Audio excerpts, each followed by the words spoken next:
Have you ever seen a child in this state before, shaking uncontrollably? Sometimes they become very, very stiff and unresponsive. There are even some of the children that they might be active playing, then all of a sudden you see that they will be mute.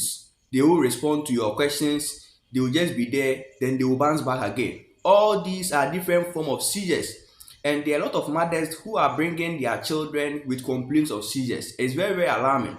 That is why I'm making this video, in order for us to know what actually is seizures, some of the first aid things that you will do if your child is experiencing seizures, then some of the possible causes of seizures, so that you will not wait for your child to experience seizures before you bring your child to the hospital. If you are new to this channel, my name is Oskudu Emmanuel, a licensed physician assistant by profession. Seizures is basically abnormal electrical activity of the brain. It is the brain that controls different parts of the body.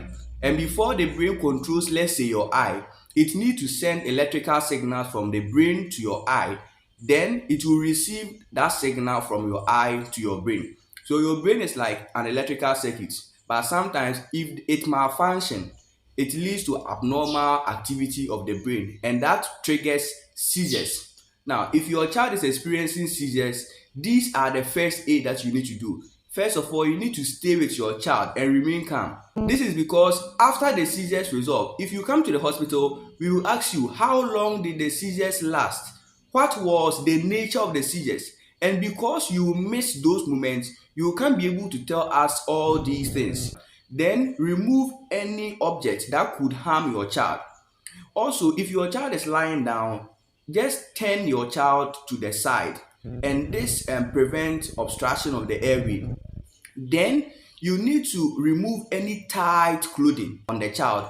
Then place a soft cloth just under the child's head, and that protects the head of the child from injury. Don't try to put anything in the child's mouth, because at that point, because of the seizure, the child cannot be able to comply with opening the mouth wide, and that can lead to you breaking the tooth or even causing some form of injuries, and it can even lead to choking of the child because you are trying to push something into the child's mouth. So when your child is experiencing that, let your child be still. Let the seizures resolve on its own. Because most of the seizures, they resolve on its own. Most of the time, they don't last for more than 5 minutes. Let us look at some of the possible causes of seizures. The first of all is fever. And majority of children who usually experience fever, most of the time comes with febrile convulsion or seizures. Then also some form of infections like meningitis, encephalitis, and even severe malaria, because in that part of the world, because of the predominance of malaria, and when a lot of children get malaria, it becomes very, very severe. So severe malaria can also predispose